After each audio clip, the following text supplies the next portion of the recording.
Realmente vemos algo tan importante en todo lo que la palabra del Señor nos ofrece.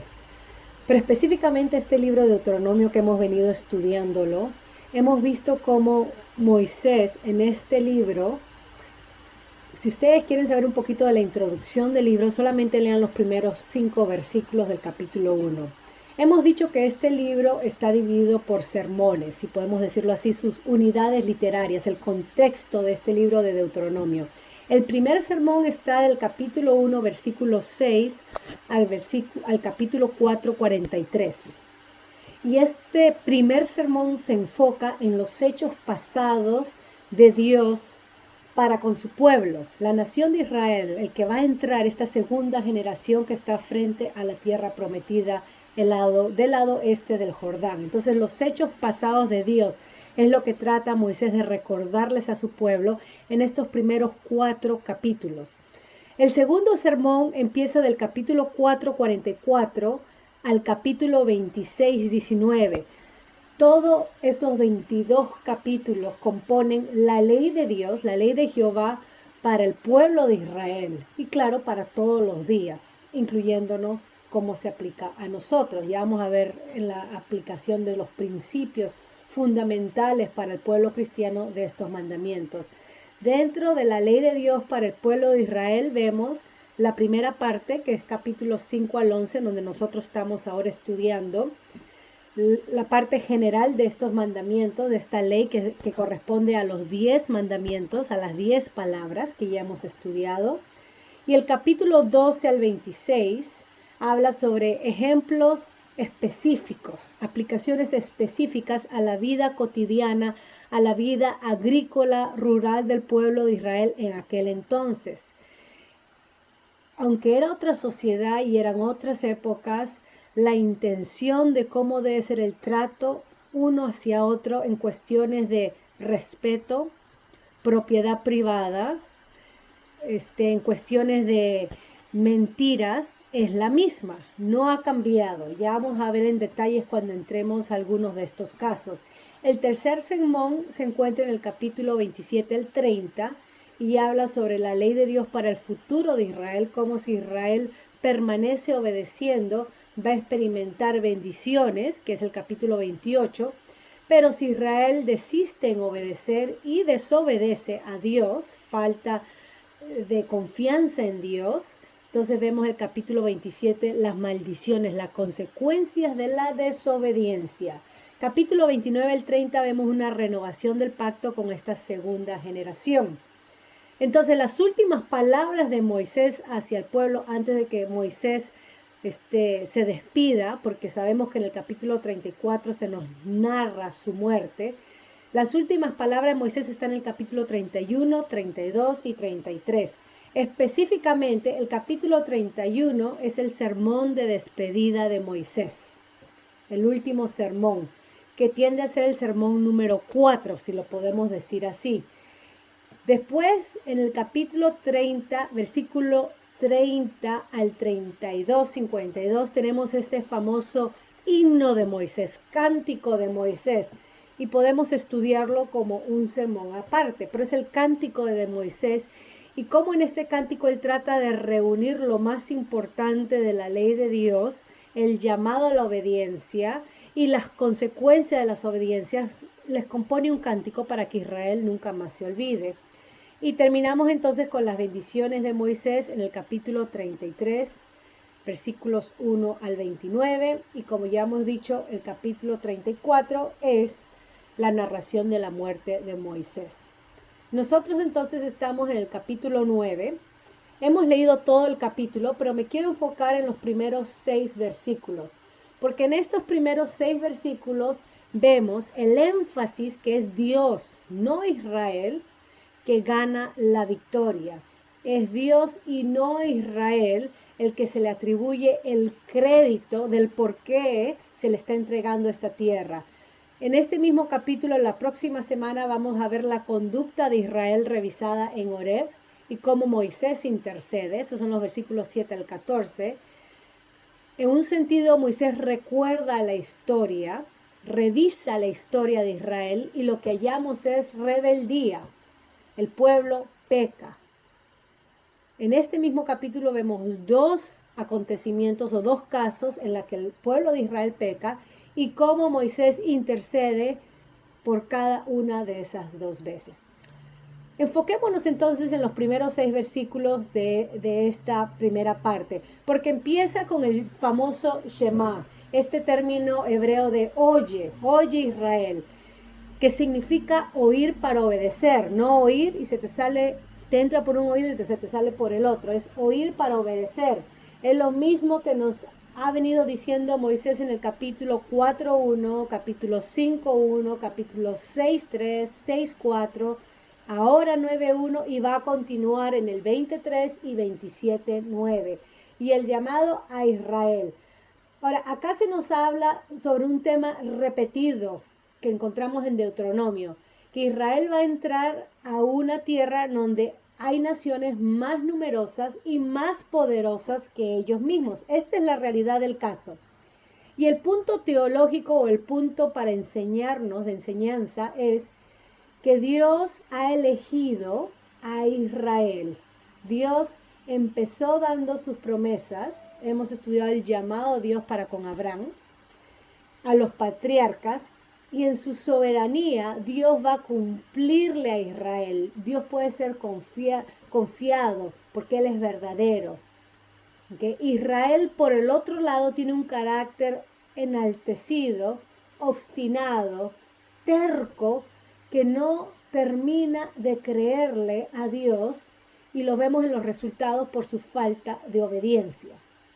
Entonces acá Moisés está resaltando a estas naciones que son más numerosas, más poderosas. En el versículo 12 nos dice la etnia de estas naciones, hijos de los anaseos, hijos de Anac.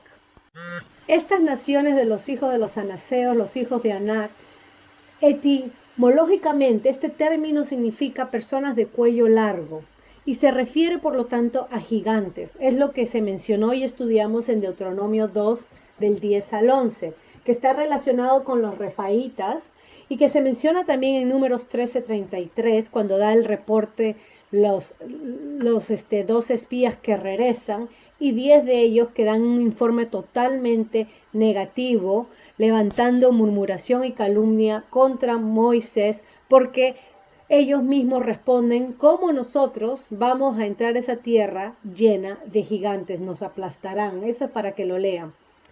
Acá se llama entonces a Israel a que entienda, o sea, a que oigan, a que tengan conocimiento y entiendan. El versículo 3, este es un término que se usa frecuentemente. ¿Y qué es lo que debe de entender Israel? ¿Qué es lo que debe de comprender? Y habla entonces que dice que Dios es un fuego consumidor. ¿Ok? Les voy a leer, dice: comprende pues hoy que el Señor tu Dios, el que pasa delante de ti como fuego consumidor. Y esta palabra de fuego consumidor es una metáfora, una figura de lenguaje que describe el juicio de Dios en la gente de la tierra, en esta tierra Canaán, por su maldad. Ya hemos leído Génesis 15:16, donde Dios le dice a Abraham y le revela que su pueblo iba a estar 400 años de esclavos en Egipto. Pero ahí específicamente en el versículo 16, si ustedes leen de Génesis 15, Dios dice: hasta que la maldad del amorreo llegue a su colmo, o sea, cumplida. También ustedes pueden leer el capítulo 4, versículo 24. Y es que Dios está usando a Israel como personas que van a emitir su juicio para destruir a estas naciones. Estas naciones ya han estado por bastantes años. Si sacamos la cuenta de que Dios le dijo a Abraham, han pasado 400 años que Dios ha estado lidiando de una y otra manera con estas naciones, y estas naciones han crecido en maldad, han rechazado la luz de Dios, sea la revelación general de la manera en que Dios se esté manifestando, y han decidido entonces comportarse de una manera abominable, y ahora Dios les trae juicio a través de Israel. Y es por eso que dice que Dios mismo los destruirá y los humillará delante de Israel. Observen que Israel debe de actuar con fe y atacar, porque los verbos hablan que deben de echarlos, deben de destruirlos rápidamente o enseguida. Y acá encontramos entonces una enseñanza equilibrada que habla la Biblia, que es la enseñanza del pacto, donde Dios promete en su soberanía darles esta tierra, como le prometió a Abraham, Isaac y Jacob, darles esta tierra a su pueblo, pero al mismo tiempo, como estamos hablando de dentro del pacto, Israel tenía que responder con fidelidad y actuar en entrar y declarar guerra y darle la guerra. Que los israelitas tenían que creer que Dios era el que los estaba guiando y que era Dios el que peleaba por ellos, que era Dios el que iba por delante de ellos. Es muy importante entender ambos. Dios ha podido aniquilar a las naciones de Canaán como lo hizo con Sodoma y Gomorra, y una vez que estén ya vaporizadas sobre la faz de la tierra, ha podido decir a su pueblo, vayan y entren, la tierra está lista para ustedes. Pero Dios no hizo eso. En este caso específico tenemos a Israel que tenían que actuar con fe en las promesas de Dios. Y esto era parte de su obediencia. Ahora, Dios cumplió su tarea, pero Israel no cumplió la tarea de sacar totalmente a los habitantes nativos de la tierra de Canaán. Tienen que leer Jueces capítulo 1 y 2 para que vean cómo esta historia continúa. Israel tenía que haber actuado rápidamente, pero no lo hizo. No lo hizo. Y la razón por la cual era por falta de fe. La incredulidad muchas veces a nosotros nos impide, nos obstaculiza, nos pone una montaña enfrente donde nos limitamos a creerle a Dios. La incredulidad es opuesto de confianza, de seguridad en lo que Dios ha dicho. La incredulidad es dudar de la misma palabra de Dios y nosotras mismas nos ponemos ese ejemplo. Versículo 4 al 6 dice, no pienses en tu corazón, o sea, hablando Israel, cuando Jehová tu Dios los haya echado delante de ti, diciendo, por mi justicia. Y esto es muy similar al capítulo 8, versículos 11 al 20 que hemos estudiado. Por favor, léanlo para poder refrescarnos un poco la mente. Pero Dios está mostrando una vez más a su pueblo que ellos no están recibiendo la tierra por ser buenos, por ser justos, por ser mejores personas que los habitantes de Canaán, sino que ellos están actuando y están poseyendo la tierra por la maldad de la gente que habita ahí. Nuevamente, por favor, lean, este es el contexto. Génesis 15 del 12 al 21, Levíticos 18 y capítulo 20, Levíticos capítulo 18 y capítulo 20, se nos da una lista de las prácticas abominables que los israelitas no tenían que imitar. ¿Y de qué prácticas estamos hablando? Bueno, lean la lista porque estas listas habla o estas prohibiciones que encontramos en Levítico 18 y capítulo 20 sobre prácticas comunes de estos habitantes de la tierra, de todo tipo de bestialismo, incesto, homosexualismo, idolatría, robo. Ustedes tienen que ver todas estas prácticas que estos habitantes estaban haciendo y que no se habían arrepentido. Así que era la maldad de la gente que la tierra los vomitaba. Ese es el término que se usa. Ahora, Dios también estaba dándole la tierra por su promesa que le había dado a los patriarcas, como ya mencioné, Génesis capítulo 12. Y dice entonces, no pienses en tu corazón. Y el sentido es que la humanidad caída, la humanidad sin Dios, corre este peligro de creerse algo que no lo es. ¿Ok? Y esto pasó con Israel. Ya voy a hablar un poquito, pero acá el énfasis que estamos viendo es que Dios tiene hechos, obras de gracia para con su pueblo Israel. desde el éxodo, desde el peregrinaje en el desierto y hasta la conquista, era la gracia de Dios.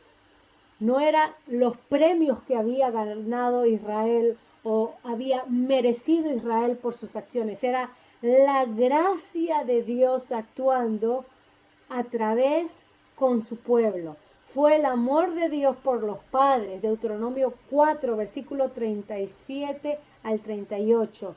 No era el número de Israel, no porque eran poderosos, ya leímos esto en Deuteronomio 7:7. No era por el poder de Israel nuevamente, Deuteronomio 8:17. Y ahora se nos recalca, no es por tu justicia ni tu rectitud, Israel, Deuteronomio 9, 5 y 6. En Jeremías 31:3 tenemos un verso donde dice que Dios sigue amando a Israel incluso en medio del juicio. Qué versículo tan hermoso si podemos leerlo. Dios sigue amando a Israel en medio del juicio. Dice así, desde lejos el Señor se le apareció diciendo, con amor eterno te he amado, por eso te ha traído con misericordia. Esta es la Biblia de las Américas que tengo acá. Entonces, no es por la justicia ni por la rectitud del corazón de Israel. No es por la integridad de ellos, no es por su estilo de vida moral de ellos. A Israel no se le daba la tierra de Canaán por su piedad, sino por la impiedad, por la maldad de estos cananeos. Por favor, lean Levíticos 18, versículos 24 al 28. Y dice, para confirmar la palabra que Dios juró a sus padres, Abraham, Isaac y Jacob, para confirmar la palabra jurada. ¿Qué es lo que Dios le había jurado a estos patriarcas? Abraham, Isaac y Jacob. Le había jurado tierra, gente, nación de ellos, y bendición al mundo a través de ellos. Todo esto ustedes pueden leerlo en Génesis 12, Génesis 26, Génesis 28. Y también había prometido una nación que iba a poseer esta tierra. Esto lo hemos estudiado a principios del libro de Deuteronomio 1, 7 al 8 y versículo 35. Y no es por la justicia de Israel. De la misma manera nosotros los creyentes hemos sido salvos no por nuestra justicia. Hemos sido salvos no por nuestra justicia, pero por la justicia de Dios. Es la justicia de Dios la que nos ha salvado. ¿Y de qué se trata esta justicia de Dios? Bueno, este es un tema tan crucial que debemos de mencionarlos. La justicia de Dios se trata sobre el carácter, describe el carácter justo de Dios. Este término en Mesopotamia se refería a una caña en el río, al lado del río. Y esta caña era usada como una regla, como un instrumento de construcción para poder juzgar la firmeza horizontal o poder juzgar qué tan derecho eran las paredes cuando se hacía la construcción. Dios usó este término metafóricamente para aplicarlo a su propia naturaleza. Dios es la regla de rectitud. Dios es el estándar donde todo debe de ser evaluado. Acá tenemos el concepto de la justicia de Dios como Dios juez verdadero, como el real juez. Nosotros lamentablemente tenemos la costumbre de compararnos con otros y de ahí entonces poder sacar si somos justos o no somos justos, poder concluir nuestra justicia. Por ejemplo, decimos algunos obstáculos también que se oponen mucha gente para venir al evangelio. Decimos, por ejemplo, yo creo que sí voy a ir al cielo, porque yo no soy tan malo como aquella persona que mata, odia, le roba a su madre, o no trabaja, o es un alcohólico, o le pega a la mujer. Yo soy mejor que esa persona, yo soy mejor que mi vecino. Así que Dios tiene que aceptarme a mí. O decimos, yo no soy tan malo como mi mujer, o yo no soy tan canalla como mi padre sí abusó. de nosotros, sus hijos. Yo no, yo soy bueno con mis hijos, soy un amigo a mis hijos, le doy de todo a mis hijos, el mejor ejemplo a mis hijos. Bueno, hermano, estamos fallando cuando nos comparamos unos a otros, porque acá en la Biblia, cuando hablamos de justicia, no estamos hablando de nuestra justicia que emana de nosotros mismos en relaciones a otros o en relación a hechos de otras personas. Cuando hablamos de justicia, Dios mismo nos va a juzgar en relación a Él, que es el estándar absoluto y moral de toda justicia. Así que no nos equivoquemos. Nosotros, como Israel, no pensemos que es por nuestra justicia que tenemos la salvación. Es por la justicia de Dios. Dios nos declara justos a través de la obra de nuestro Señor Jesucristo. Dios nos da libremente la justicia por el trabajo de nuestro Señor Jesucristo en la cruz. Dios nos provee de su Santo Espíritu que habite dentro del creyente para que produzca justicia en nosotros. Y cuando hablamos de justicia, habla de carácter de Cristo. Dios restaurando la imagen de Él en nosotros. Y así entonces Dios restaurando el compañerismo que tuvo desde el jardín de Edén con los primeros seres humanos, ahora a través de Cristo y su obra y su trabajo, restaurando esa imagen caída en nosotros. Pero esta justicia que Dios nos da libremente requiere una respuesta porque es parte de un pacto. Dios declara, lo da libremente, como habla Romanos 5:8, Romanos 6:23. La provee libremente, pero el ser humano debe de responder y continuar respondiendo en arrepentimiento, en fe, en un estilo de vida de obediencia a Dios y en perseverancia. Así que la justicia es parte del pacto, es una acción recíproca en lo que Dios ha hecho con nosotros, basado en su carácter, basado en la obra completa de nuestro Señor Jesucristo, basado en lo que el Espíritu Santo hace internamente en cada uno de los creyentes. Somos justificados por la gracia a través de la fe. Es lo que dice Efesios 2, versículos 8 y 9. Esto es muy importante. Entonces, voy a terminar leyendo este pasaje porque el carácter mismo de Dios es justo. Dios, su ley es justa. El acto que Dios hizo a través de Cristo es justo, una vida justa de la que vivió nuestro Señor Jesucristo.